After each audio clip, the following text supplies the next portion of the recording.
why. Hey, so welcome to today's garden class. We can flip it on just like that now. So we're so glad that you've tuned in to here at Waters Garden Center. Today's garden class is how do you plant? There is an art to it, and everyone has an opinion. So I'm going to tell you what we've experienced here, gardening, farming throughout the Central Highlands. This will be how did you plant certain plants.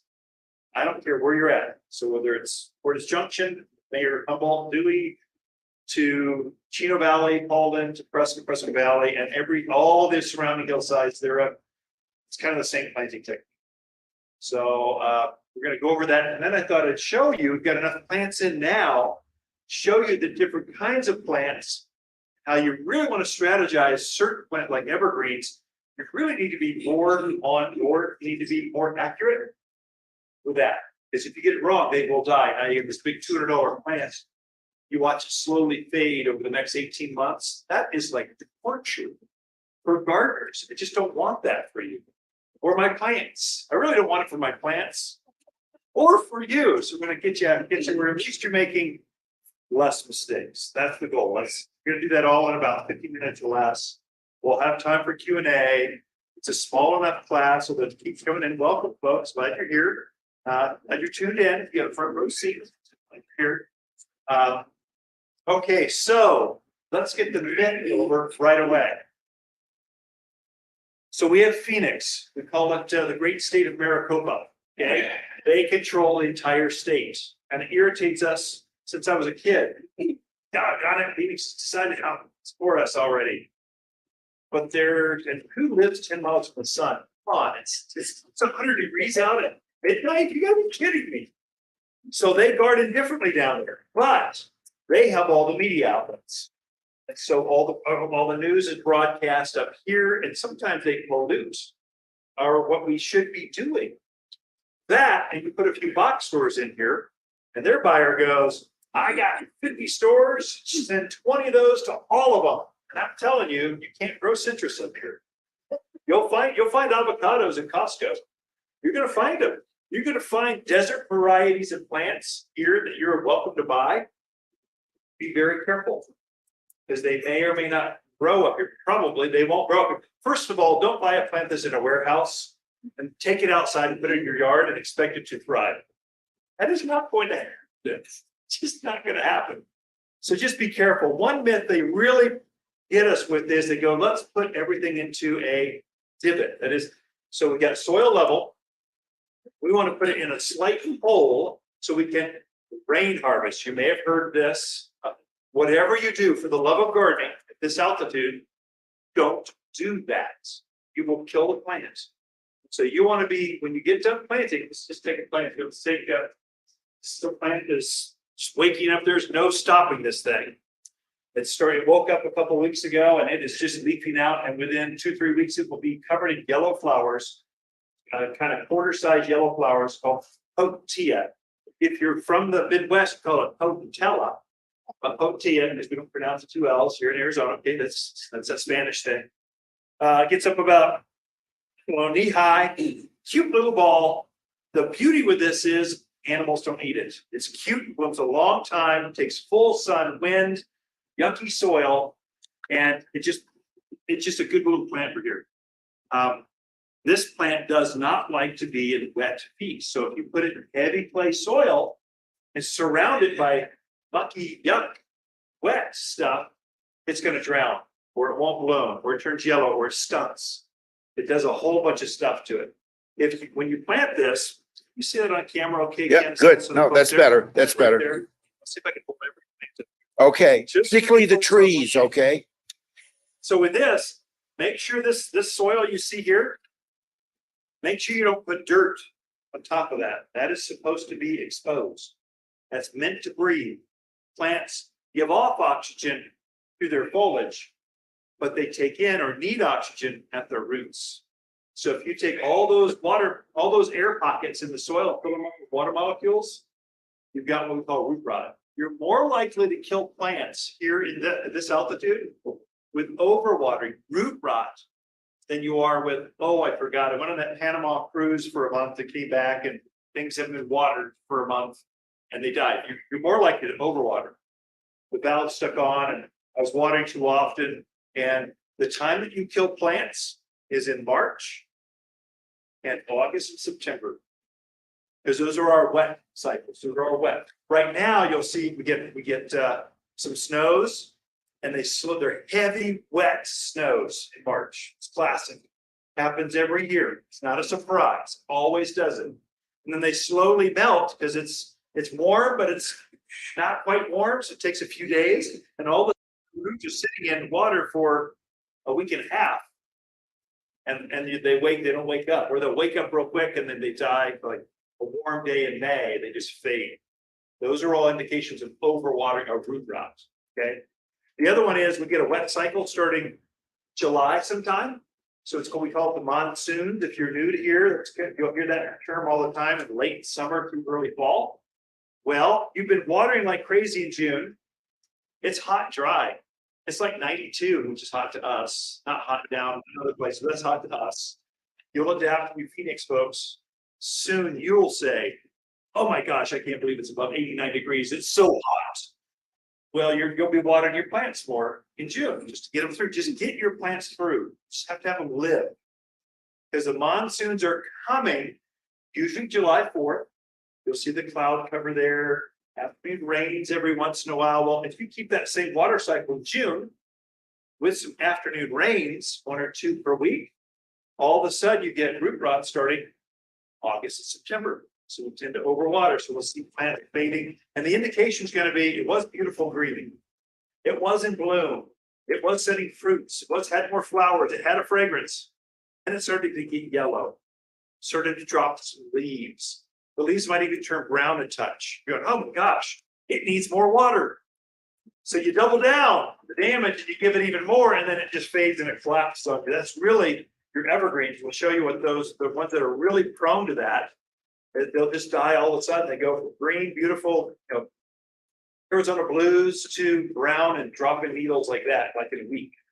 So those are all indications of overwatering. The first thing you want to avoid is don't plant below grade. In fact, for you folks in that heavy clay area, that Walker 69 corridor, the ranch, Yavapai Hills, all the way out in Prescott Valley too, all the way out to I-17, that is heavy clay with caliche layers. So it's gray, kind of chalky layer of soil. That's caliche. It's basically concrete, a layer of concrete in your soil. If you hit that, what happens is the water will hit that and it doesn't go through it. Just pools on top of it. And then it slowly builds up. Some of you, really, you've dug a bathtub. When you dig a hole, it just fills up with water and never breathes. If you see that, we tend to fracture it. We'll dig a chimney. So we'll take a jackhammer, try to fracture up that chalk area. Anywhere from a few inches to, I've seen it up to about 18 inches, which that's painful. That's hard to get through, but you fracture it. Once you break that up, the water starts perking up. It goes to the next soil band. And all of a sudden, it'll work for you. For those areas at 69 corridor all the way out, anytime you have heavy clay soil, Halden, you poor folks in Halden, you've got free water, you got great wells out there. You feel like you turn that system on and just water all the time. Tend to overwater things more than you need. So there you tend to have, and you got heavy clay soils. So with that, I would leave a portion of the root ball out of the ground. I would actually leave like 2 inches above ground, above grade. Then it would slowly feather the soil, that garden soil, kind of mound it. No one will see that mound except you. But if you that guarantees, no matter how much moisture we get in the monsoon season, say August, at least that much of the root can breathe. It's kind of like you in a pool, think Tahiti, turquoise water, and it's fine as long as your head's above the water. As soon as you go under for more than like 3 minutes, it's over. Same with your plants. They stick in that water too long, you'll have root damage. So don't go below grade, be at grade or above grade. And then for trees, the big mistake I've seen, at grade, this one grade. This is a classic. We'll go over mistakes first, and then I'll tell you how to do it. Don't worry, we're going to get you. Also, I have 4 or 5 valves. So I'm planting my potatoes this year, this weekend, probably tomorrow. It's time to put potatoes, rhubarb, strawberries, horseradish. It's time to put all those root crops. It's time to put those in. It's time to put them in the ground. I know it's cold, but the ground is not going to freeze those root crops. Time to put them in and they'll start coming out for you. Rhubarb, go in right now. So I've got a handout on how to grow rhubarb, grow strawberries, how to grow potatoes. And potatoes, you can take one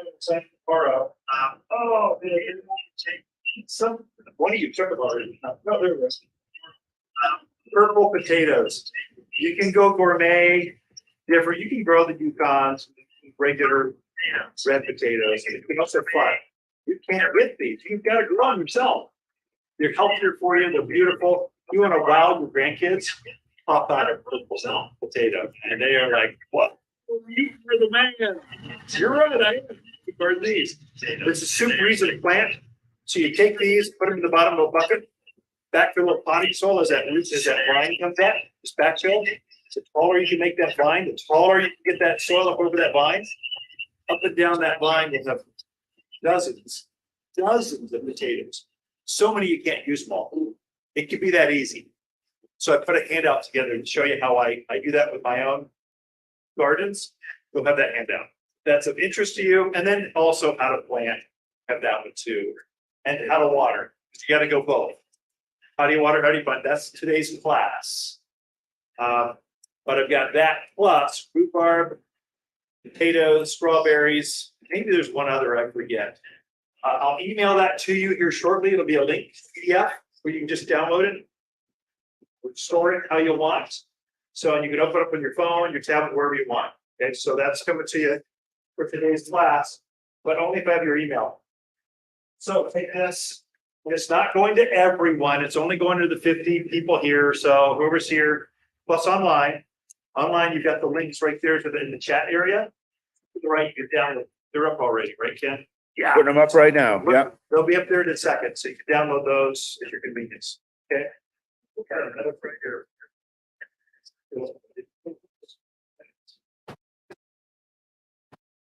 Am I working? I can't hear myself. Or did I actually? I don't even have a microphone. Oh, you know why? It's here. Oh, see me talking and not. This is where it pays to be. It pays to be. There we go. Can you hear me in the back at all, or no? No.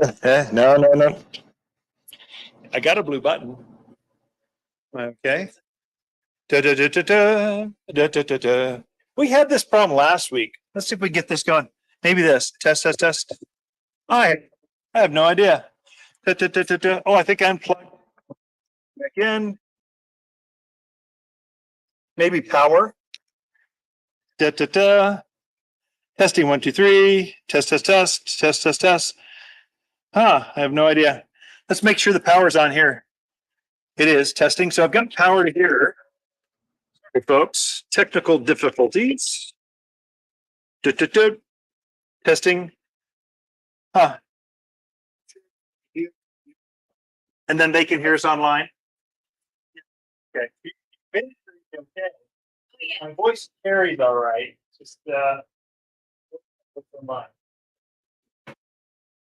Let's get this back. All right. So go back to this is a classic example. Fruit trees. Fruit trees are we're thinking about planting fruit trees. Buy them now, get them early, because we will run out. There's a thing going on right now I've never seen before.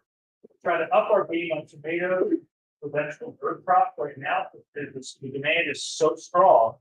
And this is a national thing. Especially here. I think it's inflation related. Things are so expensive. People are going, I could grow them. We'll grow apples as well. More than you can use and more to share with family and friends. It's not that hard. So what you got varieties right now. And now the time to put it in. in another month, I will run out of variety of products, not like this, but and like more apple trees come out. It took 8 years to grow. Once the crop is out, it's out. It's kind of my friends and family just know what the sequence of what's going on in the marketplace. And it's not a victory garden, it's not food insecurity stuff. It's doggone, I think. So we lost those expensive. I can do this myself. But people are starting to plant more, I think, this year. Things that are fruits and vegetables and herbs, they're planting more.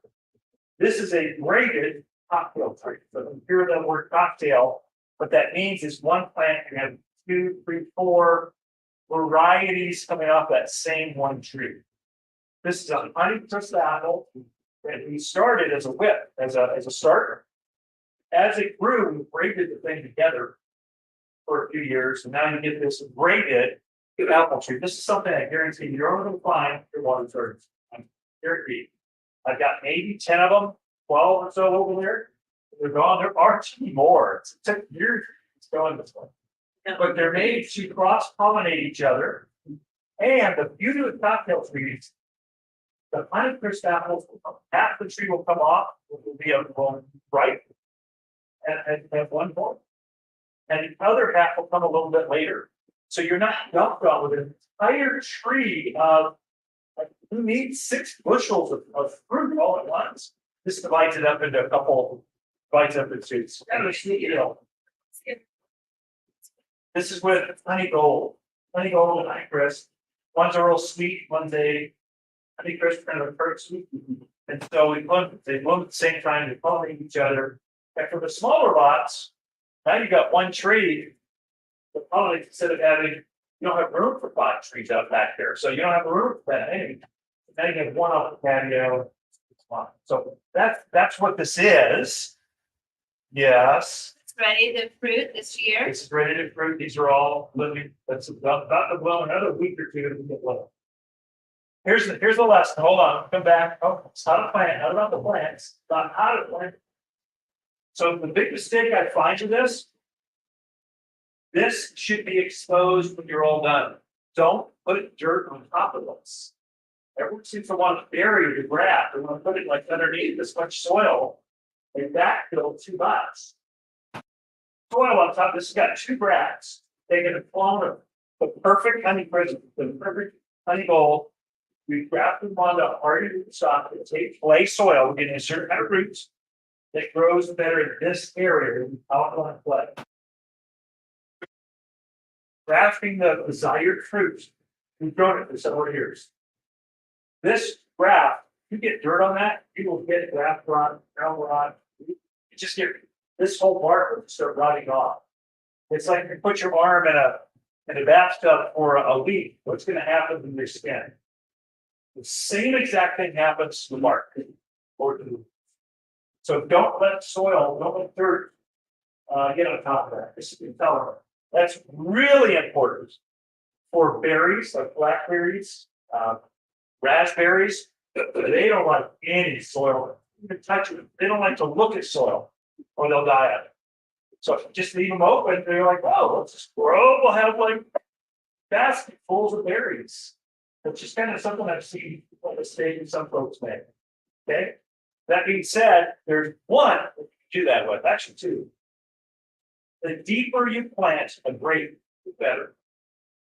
Grapes are the only plant in the berry family of berries trees, things that form fruits on them. That's the only one that the deeper it is, roots will actually form on out from the actual trunk. Blackberries don't do that, boysenberries don't do that, raspberries don't do that, goldenberries, they don't do that. That's grapes and tomatoes. Tomatoes, you plant them.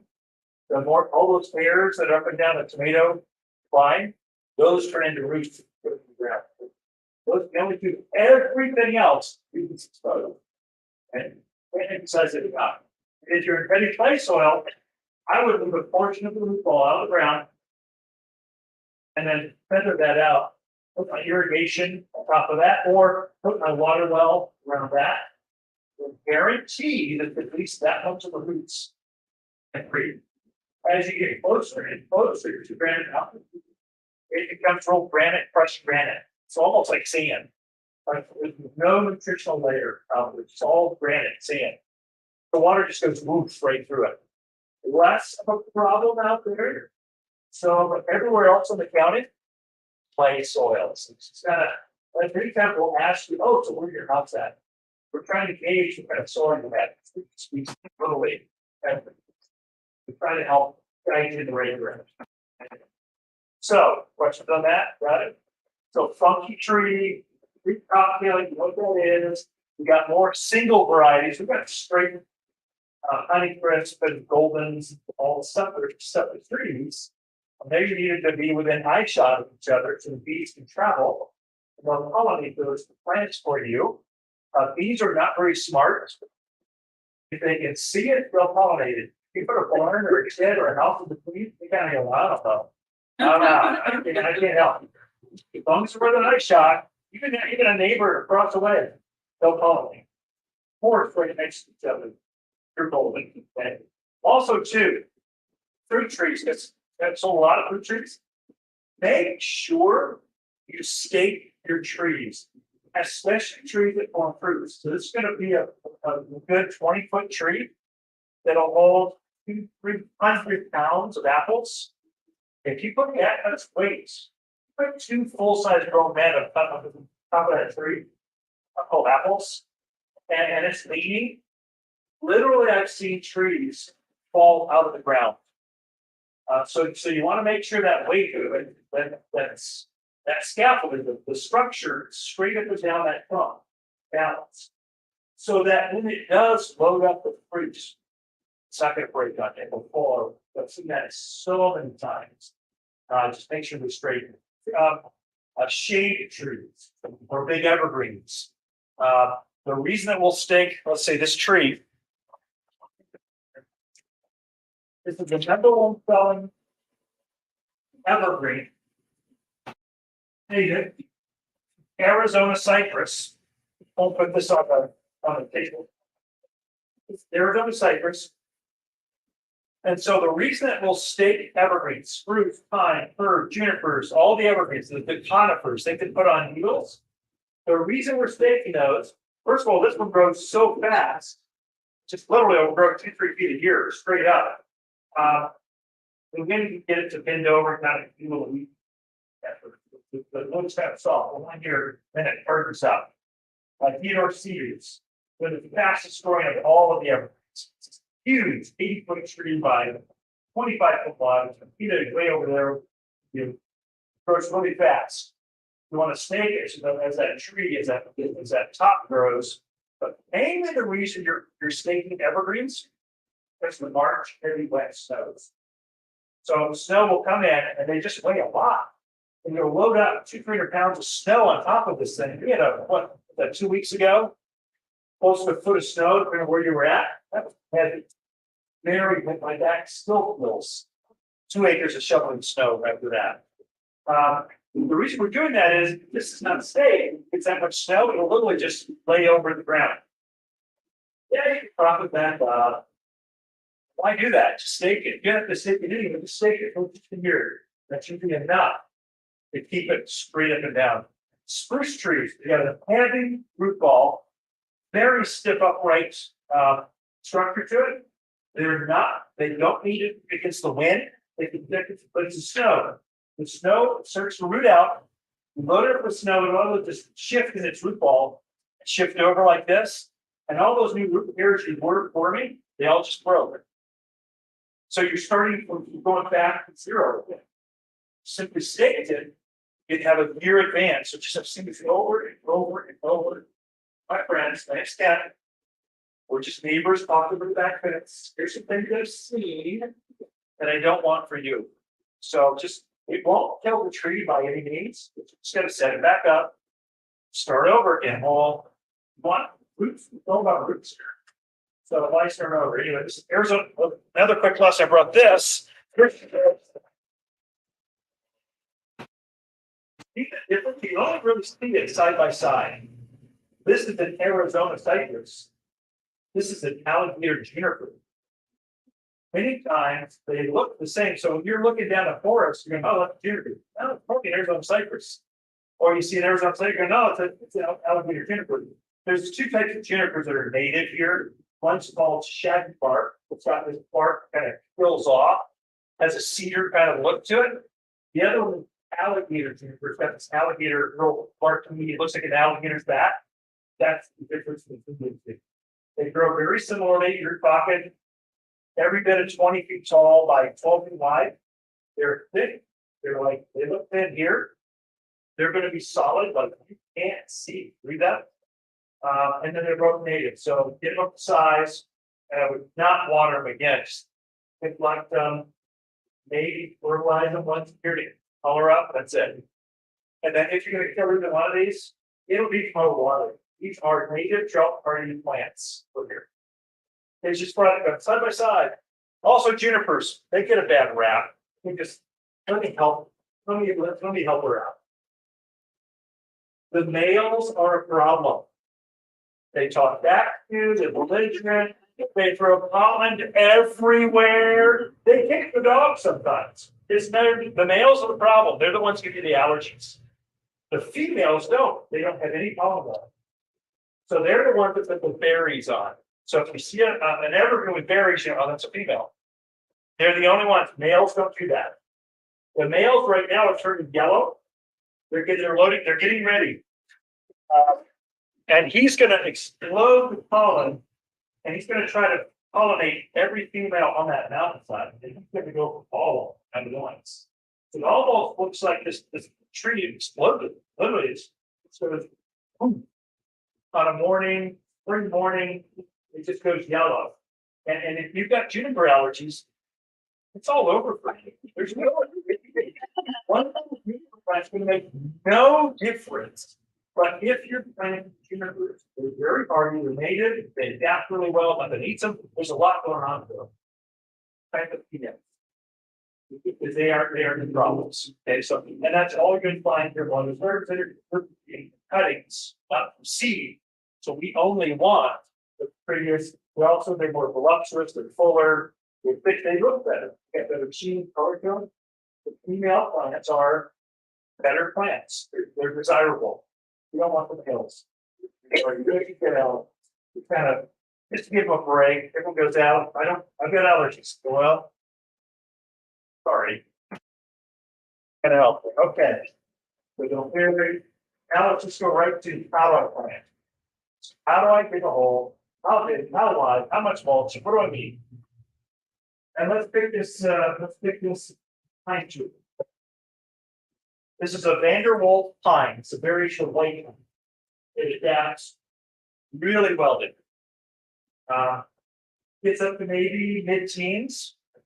Kind of like this shape to it. Be 6 foot wide by 10 foot high. Slow grower. So this is one you probably want a bigger one. Just get the bigger one because it's going to be years before the small one gets to that size. Okay, so just some plants like that Alberta spruce. We got to keep little ones for pots, that kind of stuff. And I've got some that are bigger than I am. To go from that little one to this size, it take 10, 15 years. If you want a big one, that's where you take your landscape dollars, put them in the slow growers, because it will catch up now. Cut back on the fast growers like red tip petunias, sycamores, things that grow fast, like the small one. Just get some money left over to put it on the slow growers. Anyway, it's just a design technique. When I'm going to dig this hole, no matter what size it is, the hole is the same depth as the bucket. You don't have to go down to time. Guys, you do great. You don't have to go chest high. There's nothing down there for it. The taproot thing is a total myth. They don't send the taproot down. The taproot goes sideways. They call it the hockey sticks. It goes down about 18 inches, maybe 2 feet. If you want to turn, so it's running some direction, looking for water and food. Because there's no good stuff down there. Rock, caliche, boulders. There's nothing down there. So they're going to run sideways. Plus, plants are used to our monsoons. They know what's up. They're going to send roots this way to the monsoon's head. They can capture as much water as they can. in that really fast event, full of after the rain, they're gonna try to pick that up. So we know that's how plants are gonna grow, that's through the white hole. The seed. So you're gonna go the same depth plus 3 times the width. Saucer shaped. Like this. That soil you've got off the side. Some of you are gonna need to filter your soil. So all you get are, Prescott Valley, poor folks to the backside. Nothing but rocks like this size, they look like potatoes, if it rains, they start to come up out of the air. Those are bad. Anything bigger than a golf ball, except in the summer, the particles are too big to hold water molecules. So they almost heat up and do more damage. Screen that stuff out, so you want something smaller than golf ball. It's got to get used to that soil, so you want to use it. We're just trying to modify it so the roots can go through it fast. Yeah. So that soil, once you have it screened or screeded or just filtered, take the debris. Some of you are going to hit, like I just did a hole in my front yard. I had some grasses, and the contractor who built their house buried the trash. He saved a few $100 by burying it on site. Well, now I'm trying to garden this, so I'm pulling up bricks, all kinds of trash.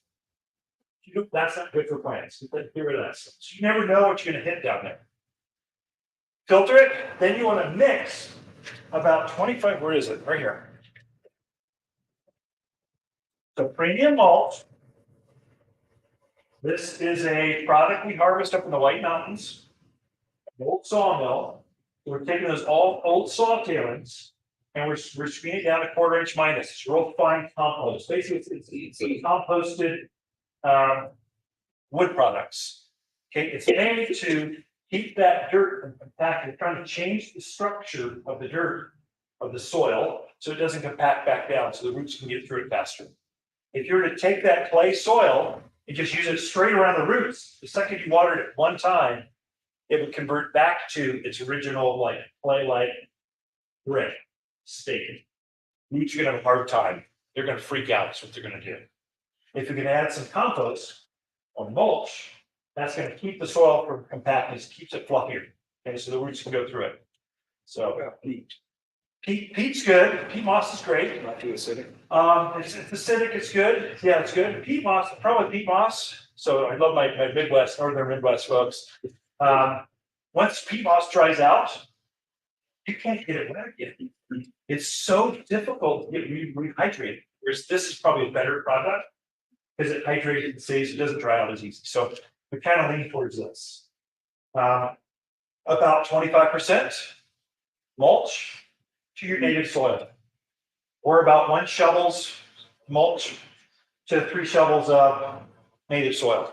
If you hit a rock where you got to filter out a lot of stuff, you could cheat that up to about 52. I wouldn't go higher than that. It gets too soggy, too wet, and so it stays too gooey. There we probably modify backfill with some topsoil or something else.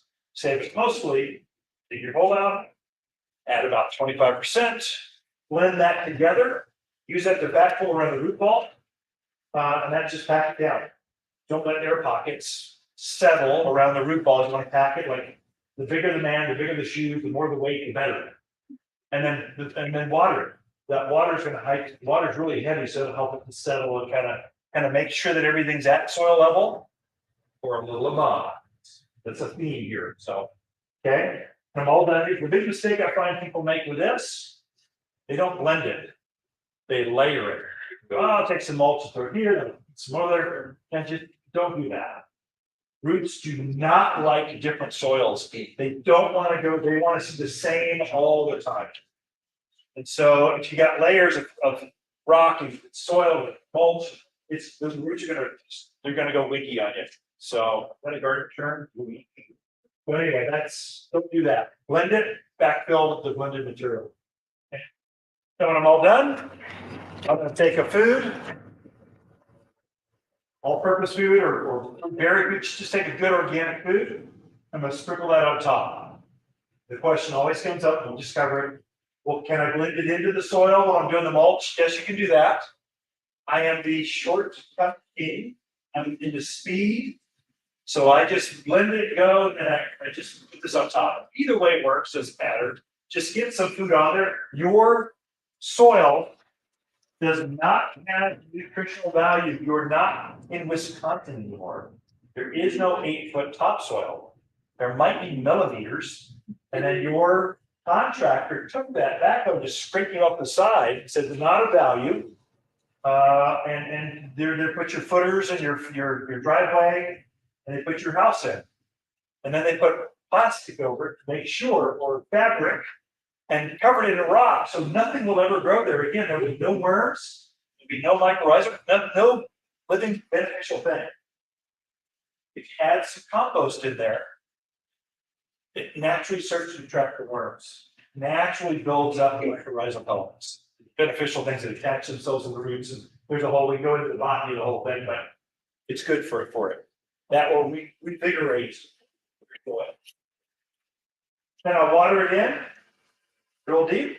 Some of you, now right now the soil's wet.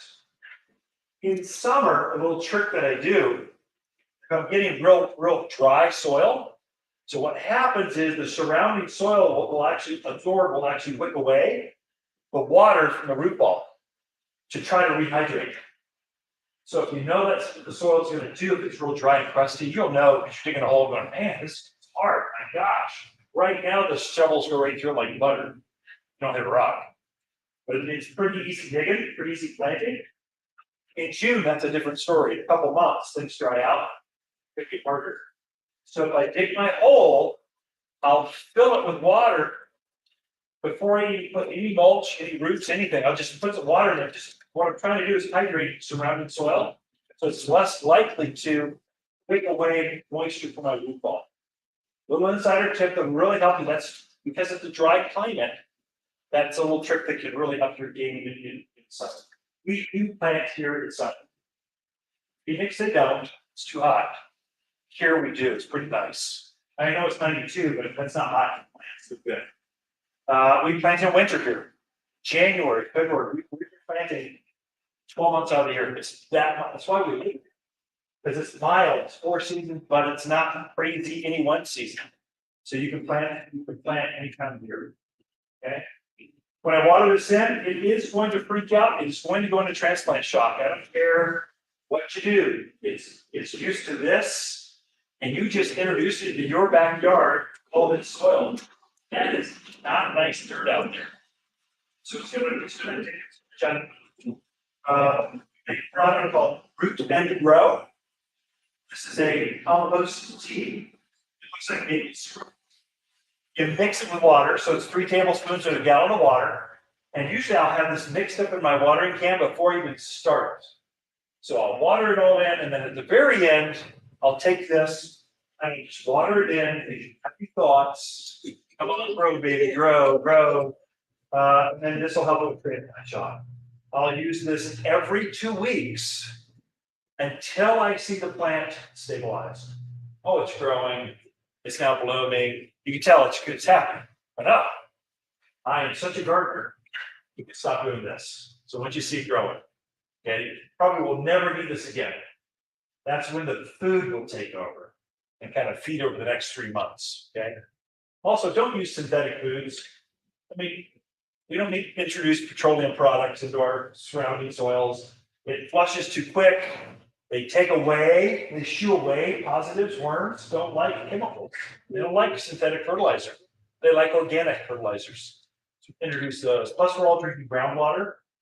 Even your city water, that's just a straw cappuccino that's stuck in the ground and sucking the water out, piping it in.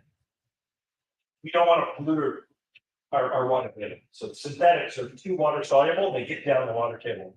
If you're on a well, for sure, you don't want to use synthetics. You've got your own well on the site. We just use organic fertilizers. And you know where you get those? Water started to.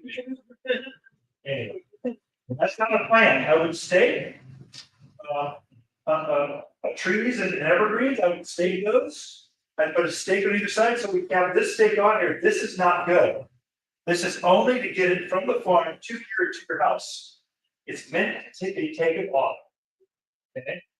Don't leave it on there because it's like a splint. If you put your arm in a cast for a year and a half, how strong are your muscles going to be? You're going to be weak as spaghetti. Same with this. So take this off, and I'm gonna put a stake on either side and just tie it once. We want it to move, so it gets strong, it builds muscles. We don't want it to bend over. Fruit trees, you want it to grow, you want to grow straight, not lean. So you'll go through your neighborhood, You'll see trees that aren't staked, they're all leaning to the northeast. All of them. You get a prevailing southwest wind that'll happen at the start of any day. As soon as this last storm pattern happens, it's going to be this prevailing southwest wind through until the monsoons hit. So as these trees leaf out, they catch the wind, they start growing, they're resisting, they just naturally get pushed to the northeast. That's when a peach tree will load up with fruit and just fall over. Apricots, apples, those pears will fall right over. Make sure they grow straight. The other question, all my nurses, accountants, all my detail people, you know who you are. Well, does it matter which way I put my stakes on? It matters not. Just put two. I don't care if it's north, south, east, west. Just put two. It makes no difference. Should they be V-shaped or straight up? It doesn't matter. Just put two. That's a secret. Just tie it. That's all it takes. Maybe it's a really tall maple or something. Maybe twice. Usually once will do it. Those stakes will stay on there for 2 years. Bigger trees, maybe just 1 year. Some of you keep them on for like 5, 6, 7, 10 years. First, the tree is now holding the stakes up. Those stakes have been on too long. So usually after the second season, you can get those out of there because now they put on two ring bands and they've solidified. They're strong. They can take it on themselves. So 2 years, you take those off. I have had some personal experience. I don't like bamboo or smaller one inch stakes. In the wind, they tend to wiggle out of the ground. I like lodge poles, the bigger ones, because they don't wiggle. The wind doesn't get them to work their way out of the soil. It's personal experience. Do what you want. I mean, fence posts. I don't care what it is. Just get 2 stakes, either side of the roots. Tie once. We've got a V strap up there. Actually, we put together a stake kit, 2 lodge poles, enough wire, and a V strap. A V strap is a piece of on cord, doesn't rub, it cut the bark. It goes around, it makes it really easy. The 2 eyelets makes it really easy to tie in stakes. Like $19.99. Get one of those every time you kind of get tree the pumpkin. If the stake's too tall, just cut it off. That's what sawzall's for. Just saw. Anyway. Okay, I guess how to water. So the growing season is April through October. That's when the pressure is on. So right now it's March. You can sense spring is here. You're seeing some color. Things are starting to wake up. The roses are growing. You can go, oh, spring's right around the corner. But it's still moist. Things aren't drying out. It's cold at night. Things aren't really drying out very fast. April, that changes. So things are actively growing. So the more flowers or the more foliage they get on there, the more they're evaporating. The more they need to be accurate at that. So during the growing season, you're probably going to water a brand new plant. I just put it in the ground twice a week. Should be enough. 2 times a week. Again, you'll have this chart created. If you're note takers and you missed something, this will be in your inbox here this afternoon. Okay. So twice a week for new plants. If it's established, that is it was planted last year sometime, it's had a couple seasons for the roots to go from here in the surrounding area, once a week. It's more than enough. For trees and shrubs, big vines. Not so much grass, flowers, little tiny things with small roots, they'll take more off. But big things, well, most trees are going to have a root ball that goes down 2-3 feet. It takes a long time for that soil to dry out. Okay, so give it some time to, again, we want to hydrate, but give the plants time to breathe in between the water cycles. You're watering, the big mistake I find, people water every day for like 15 minutes with a drip system. Totally ineffective. And so that's 15, so it's a 1 gallon per hour emitter, and it's kind of the standard in the industry. There's some bigger ones, there's some smaller, but 1 gallon's pretty standard. Okay, you're going to run that system for an hour for 1 gallon of water to come out. You're watering for 15 minutes, you just gave it a quart. This plant needs about 5 gallons a week. You should water, you probably need to leave that system on with maybe not just 1 emitter, maybe 2. And water two cycles for a couple hours, picking up water and water this whole thing. If you're watering frequently and not very deep, what you'll get is the plant will sacrifice all the roots down low, and all the roots will be real tight, right at the surface. And so that will come into play in the monsoon season. You get this microburst of storms that come through, all of a sudden the wind will actually blow it over. That's an indication that it had watering when it was young. It didn't have a real deep root structure. So deep push the water down so the roots go deeper, but it'll make it more drought hardy or wind hardy, basically. That makes sense? So again, just every day. Yeah, but I came from Seattle, you poor Northwest winds. You think water every day is okay. Well, not here, not with alkaline soil and the heavy clay that we have. Here it's a little bit different. So you want to water less often, but more. So take all that water you would have given it every day, you all at once. So we can go more on that. Look at that handout. That'll really help you hone it right in. I think lawns probably don't need to be watered every day. I think they can be watered every other day or every third day or twice a week, or see how long you can go before you got to water it again. So you create a plant that's hardier that doesn't need it. I brought these two plants just so you can see. This is #1 seller for a pine tree. This is Austrian pine. It's a long medium pine. It sort of looks like a ponderosa right now when it's young. But ponderosa has got the same long needle, but as it grows, it gives up all of its foliage at the bottom. So basically what you're planting with ponderosa is a trunk. All the foliage is like up there.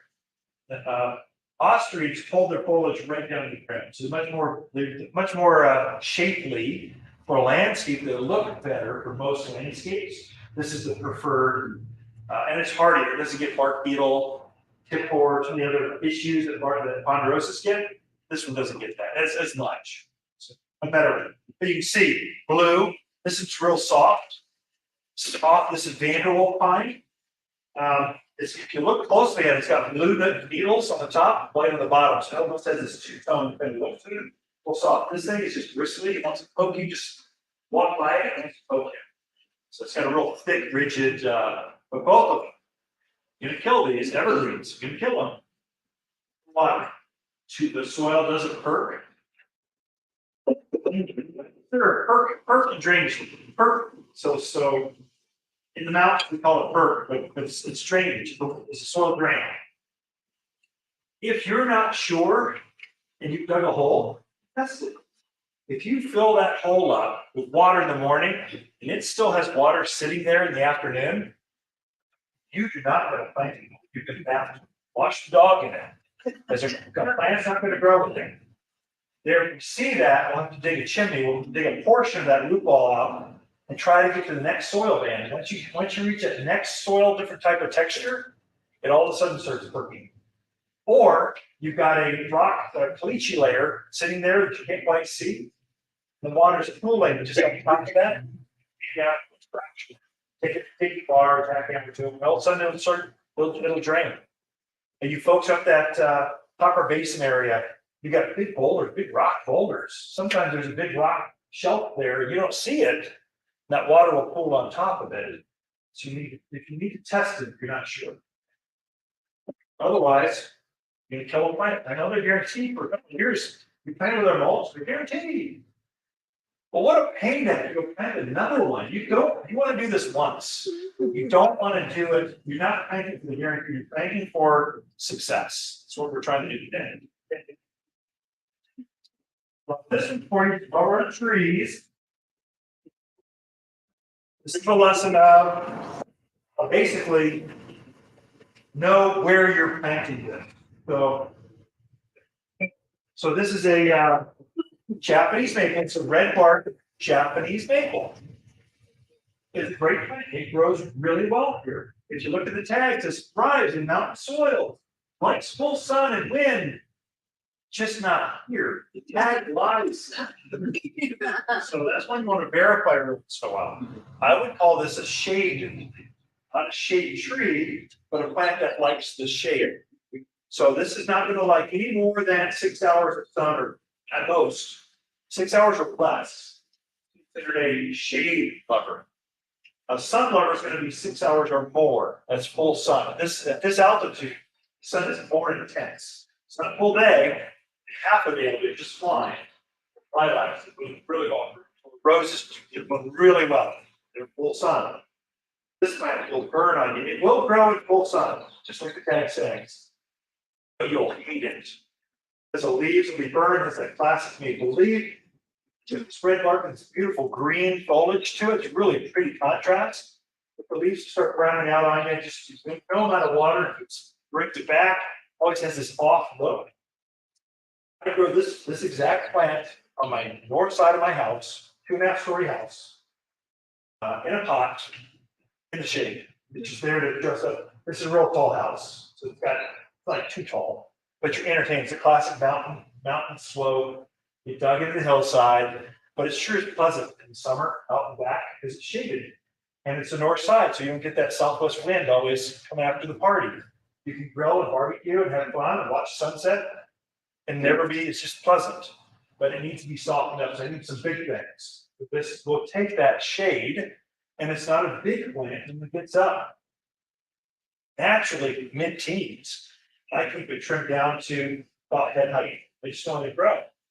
So anyway, watch where you're putting them. Just because they grew in full sun where you're from doesn't mean they'll grow in full sun here at this altitude. It's the elevation gets you.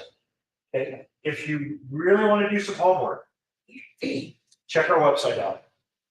So top10plants.com, the number 10plants.com. This tree is on that site, and it shows you the size, the price, it's everything, all the inventories. Except for the fast moving stuff, but all the shrubs and trees and things, they're all on there. We don't put the national tag on our website, but how tall it grows here. We modify that. How much sun does it take here? How much wind hardy or not? We're putting those on there so that you have a better local read on how the plant's going to grow. Just basically, I brought this going. It's maple. It's a Japanese maple. The Californians all go, oh. But be careful where you put it. It doesn't grow like we did at home. Yeah. That's what we should grow that. Number one seller. It's just waving a bucket right now, but in another week or two, it'll be leaked out. That's the fastest growing red maple. It's called autumn blaze, the crescent blaze maple. Classic big maple leaf, shade tree, full on like 35 by 20 foot wide, full shade tree. Classic maple that everyone wants. It's the fastest growing of all the maples. The reason I brought this for you is you Midwest folks, you love your Ace of Reverend, the red maples. That one tends to get wind tattered. The wind tears the leaves up when it's young. And so this looks like that, but it doesn't get torn up by the wind. So that's a better choice that grows fast. It's there's certain reasons we have a certain kind of maple here. But you can have red maples, and that's your first say. Your grandmother had one, you always had English teas underneath, and whatever your story is, you can have that. Just know at the beginning it's going to take a little until it gets big enough to protect itself. It might get some wind better. So that's to look at it that way. What was the name of that again? I'm sorry. That's blaze maple, autumn blaze. And do you have to stake that one also? Yeah, you want to stake all trees, especially that one. It grows so fast. That'll put on 4 foot of growth a year. So I mean, it's substantial. It's going to double in size this year. Well, the growth is so fast, the wind can now, and it's got a big leaf on it. It's just like a big parachute. So I tend to want to bend on them. Lots of water on that one too? No, so once, twice a week, it's like I said before, would be more than enough for that tree. It's a shade tree. It protects itself. Shade trees have a way of cooling their environment, and they shade their soil so they don't dry out so fast. They know how to manipulate their environment so that they're more comfortable. You plant them out there because you're thinking they're doing that for you. So it shades everything, cools them. The temperature will literally drop 15 degrees. They're not doing it for you. They're doing it for them. So they can keep the leaves growing underneath their roots. They're shading things out.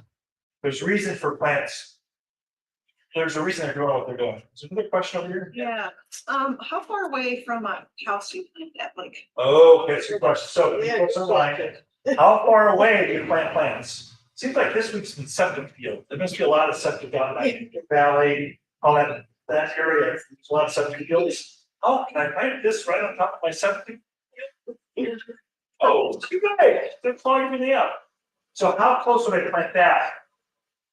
I don't know if I keep that one. If it's 20 foot wide, I would probably keep at least 10 feet, if not a little bit farther. Because you don't want it to grow and start rubbing against your eaves. It's just a maintenance nightmare. It's just gonna rub your paint off and mess with gutters. Just keep it, I'd probably go 12, 15 feet out. Will the roots do anything to the? Oh, yeah, so that's one askus. So do the roots, are they invasive or mischievous? Do they lift driveways, thin walls, that kind of stuff, sidewalks? No. This one is not. Some do. Sycamores are famous for wreaking havoc on concrete slabs and lifting walls, that kind of stuff. And cottonwoods, notorious. Willows, notorious. Because they got a real shallow root and they just always go this way. And they're massive trees. This doesn't get damaged. Okay, so that's one to ask us and we can help guide you. Go, oh, probably over a septic field, that one's probably not ideal. Keep it at least 30 feet away so the roots aren't going to get in and clog things up. And don't put it right over top of your water lines coming in or your sewer pipes going out, or they'll wrap their way around it, squeeze it, break it open so we can get inside. They're pretty smart. They're just slow and methodical. Just go after it and slowly attacking our house. Yeah. I noticed the soil is alkaline here. Yeah. Do you do anything? Do you need to test it? Do you? Yeah. So he said, over here, when you folks online, you know you're here. You should come and visit us. Yeah. You know you met the call with the refrigerator, get another cup of whatever. Come to see us. Anyway, yeah. So our soil is very alkaline. All of our soil is alkaline. It's very unusual. There's a little bubble here in the Albuquerque, southern Nevada, Arizona. It's very alkaline. The rest of the country is acid. So very acidic kind of water and soil. So they're always adding lime. So you'll hear this pretty often right now. You can add lime, sweeten soil, add lime. Lime basically makes things more alkaline. Raises that pH. So for here, if you add lime, you will kill your soil. Literally, you'll take an 8, 7, 8 pH, and you're gonna raise it to 9 or 10, or you're gonna kill stuff. So it's a good weed killer maybe, but don't put it in your gardens. Here we're adding soil sulfur. We're doing just the opposite. Sulfur is the opposite of lime. It lowers the pH and makes things more acidic. So in my own gardens, I've taken a good fertilizer. I like this vegetable food. I use it for my fruit, veggies, and it's good for everything else. I just sprinkle it out there. And then in addition, I added soil sulfur. I brought some soil sulfur from seed plants. So this is little sulfur pellets. I sprinkle it right on top of the rock, the mulch, rain plants, and it slowly breaks down as water and snow and irrigation hit it. It breaks down, it alters the pH and makes it more acidic. That's going to bring out the fragrance and the colors. It's going to bring out the size of the fruits. If you get the pH off, what will happen is, as you water, because it's your water that's the issue, the water is alkaline. So your soil takes on the pH of whatever your water is. As you're watering every week, for 2 hours, it's just going to naturally take on that pH. So by the end of June, July, your plants stop blooming. The leaves get smaller. They start to turn yellow. They start to drop off. Those are all indications that the pH got down too high. Your tomatoes, they were fruiting and now they're dropping their flowers. Your eggplants, they start to grow and then they turn yellow and drop off. Those are all pH issues. Okay, there's indications like that. So if you lower the pH down, it just greases it up like that. They start to set flowers and they're happy. It's kind of like a hot tub. You test hot tubs and pools, we have those. You're always testing the pH. If you get it too high or too low, you get out of that hot tub, your skin feels like it wants to itch off and just need to take a shower. Plants are the same way. Well, they can't get out of the tub, they're stuck there. So this helps with that pH, right? I can tell you right now, you do not have enough nitrogen You've got some phosphorus, that's a middle, nitrogen, phosphorus, potash, you got no nitrogen, maybe a little bit of phosphorus and tons of potash. pH is on the charts. I've done hundreds of soil tests, always tons. So that's why you always want to reintroduce compost. You're always adding manures to your gardens. You're always adding organics, it's nitrogen, phosphorus. And then when you're fertilizing, you're using a good balance that has all those things in there. Good question, actually. Very good. Okay. Let's see some other things we have here. Yeah, So berries will grow here, because usually they need a grow. berries will grow here. Well, okay, so if you're new to gardening, so the question is, do berries grow here? Yes. Blackberries are a weed. I mean, they'll just come out, baskets full. Raspberries the same way. Blueberries, I don't tell folks to go first. If you're new to gardening, don't start with blueberries. It kind of takes a gardener to grow those. But they do grow here. Just you gotta get, they are more acid lovers. So you gotta get that more exactly.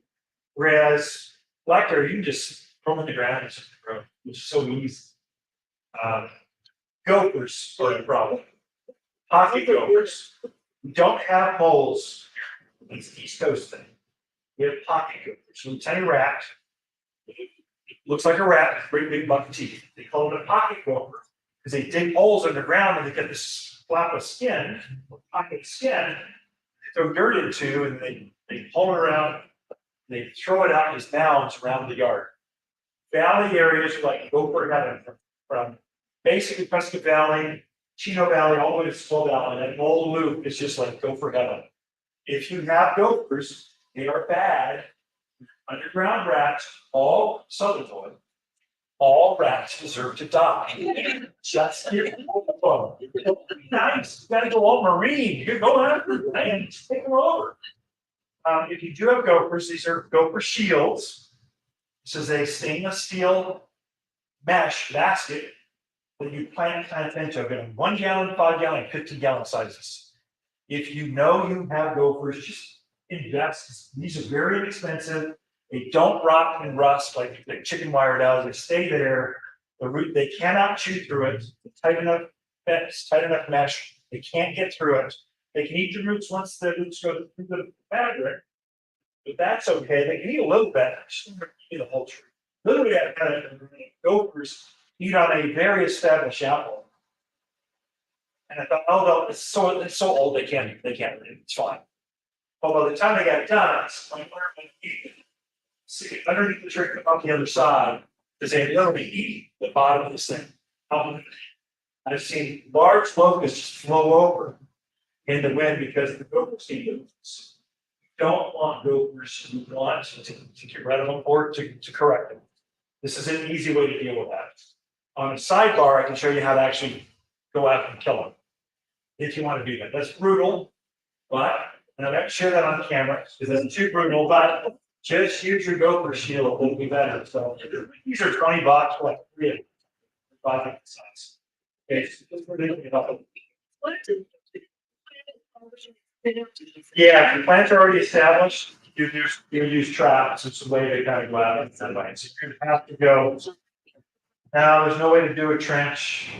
Probably easier just to kill the actual. Little I killed 50 gophers off of one fence line. So from the house to the barn, it's maybe 100 feet, maybe 150, half the football field. And so there's a barbed wire fence there, just went down the driveway. And they were using the fence as protection. There's now a lot of things they go after, wires there. And I had entire colonies. By the time I got in traffic, literally, every day I'd catch 3 or 4 gophers. Every day. It was ridiculous. So finally got ahead of them and I kept them off. But some of you have those big properties. You see that. It looks like a bomb field went off. Minefield. That's you got more than one, probably got 5 or 6 or 7 families. Neighbors too, And your neighbors, that's some of it too. with the neighbors. Yeah. So just create a barrier, just it's a demarcation line here. Once you cross, it's going to be down for you and over there, they're gonna be happy. Yeah. Quick questions, back to the acid. Yeah. You have the humic up there. Yeah. In addition to sulfur, in place of sulfur, So what's the difference between humic acid? So you organic gardeners, you take it on a compost pile, you boil it down to the very last element, you get humic acid. It stimulates the soil, is what it does, just activates the soil, so worms, the roots want to go through it stimulates root growth, is what it does.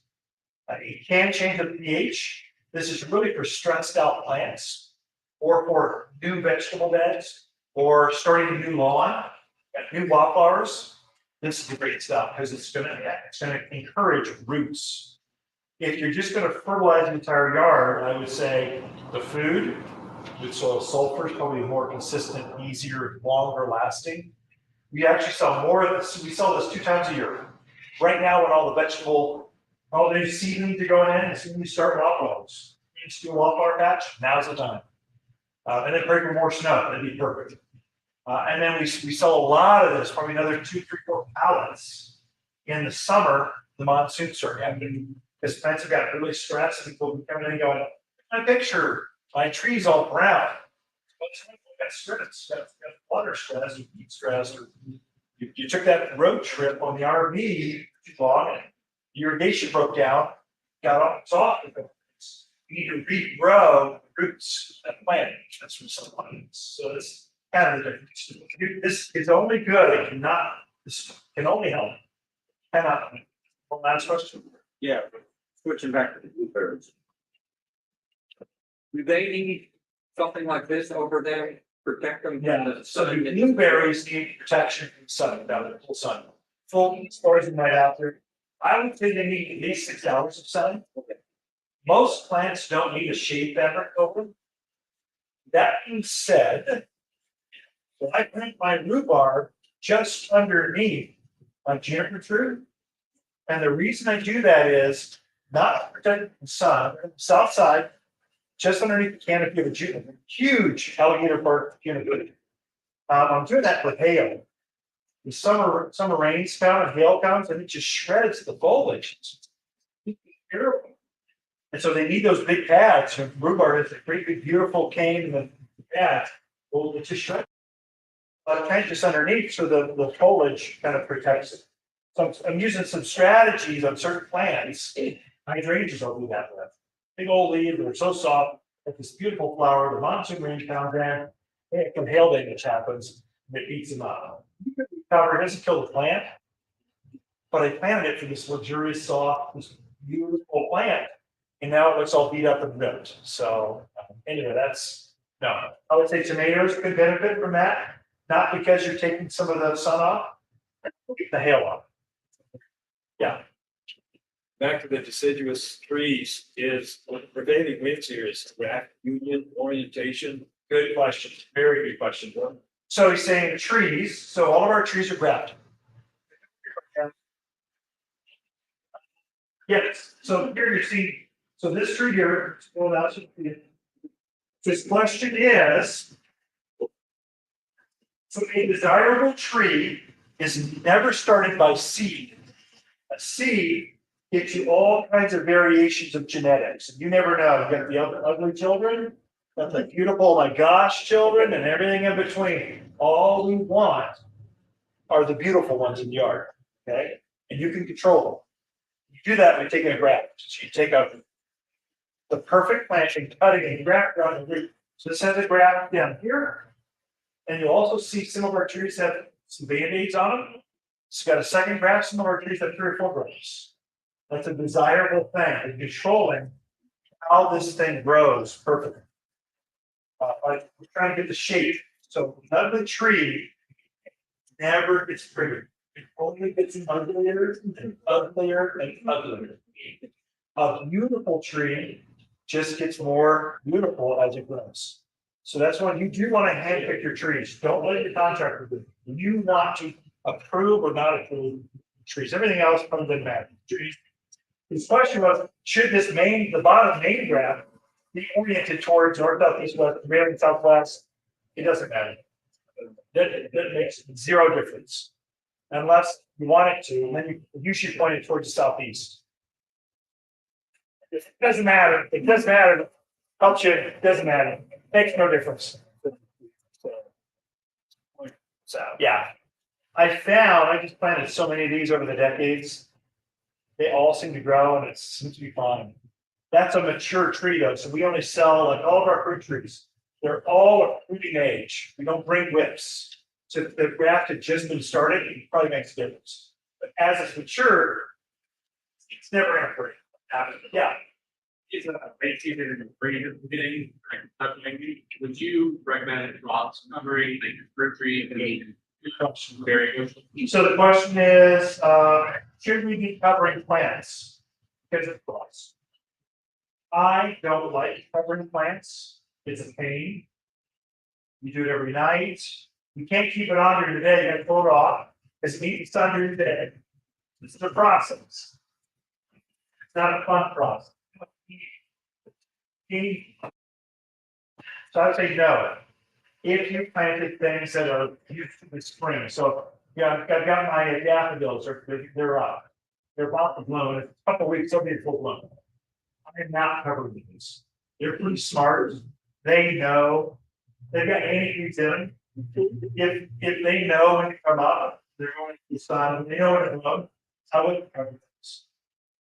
With that being said, fruit trees have quite started open. You're seeing some cracking, some flowers open right now, but it's not the entire tree right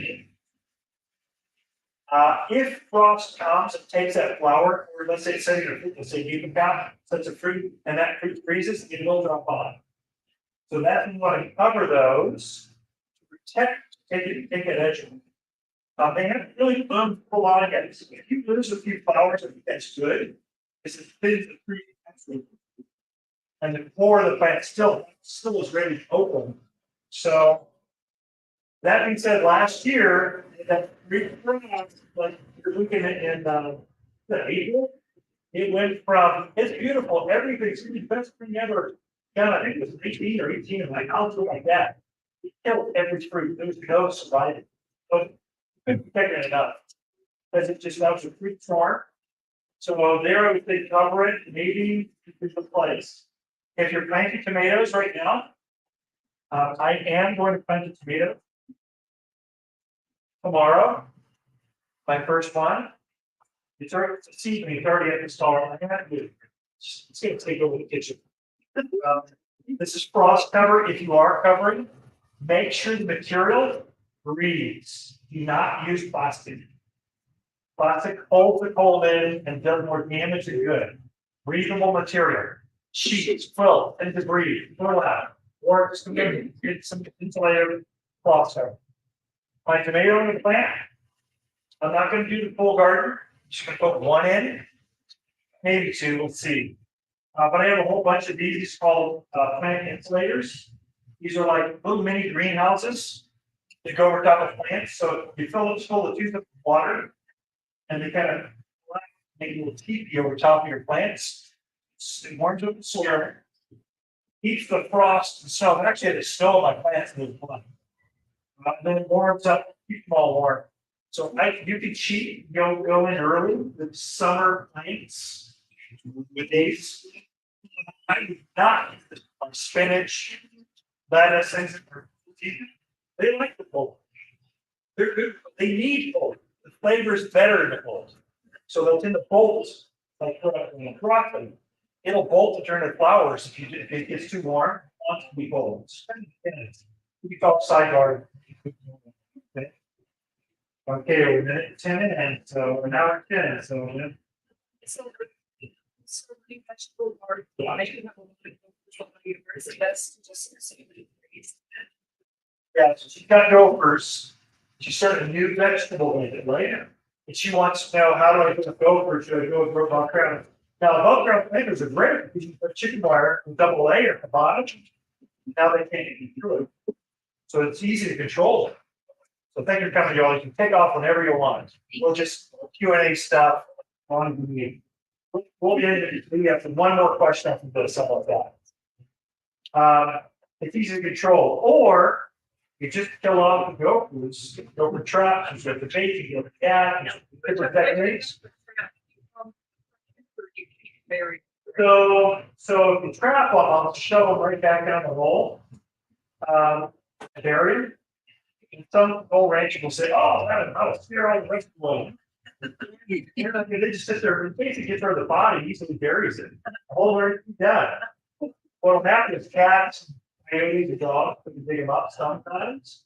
So when I was trapping lots of them, I would have the farm dogs follow me, waiting for the nuggets.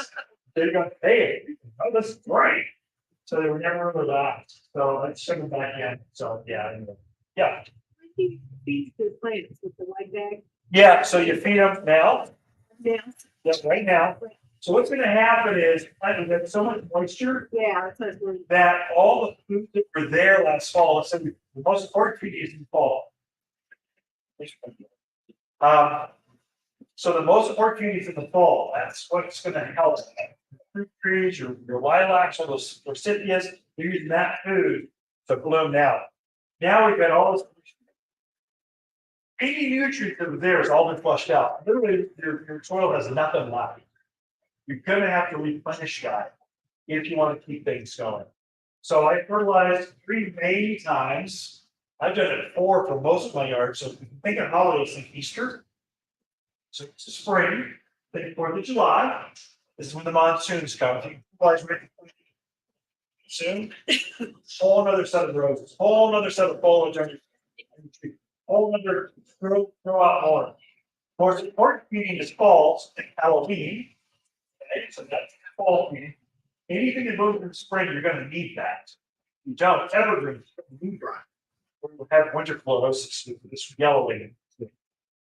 I like New Year, especially by this year, rain so much. I fertilize it the New Year, and I just fertilize it enough New Year, everything. Is that on your handout? I didn't have that handout. It's on my website. Just go plant food. Then on the search bar, it'll pop right up. With that, you all engaged, been a great group. I appreciate it. Thank you very much. Looking forward to wow. I'll let you clap. And then look at the plan. We'll just be here and answer questions. I'll meet you all at 1. Thanks for coming, you all. Thank you, bet. Ciao.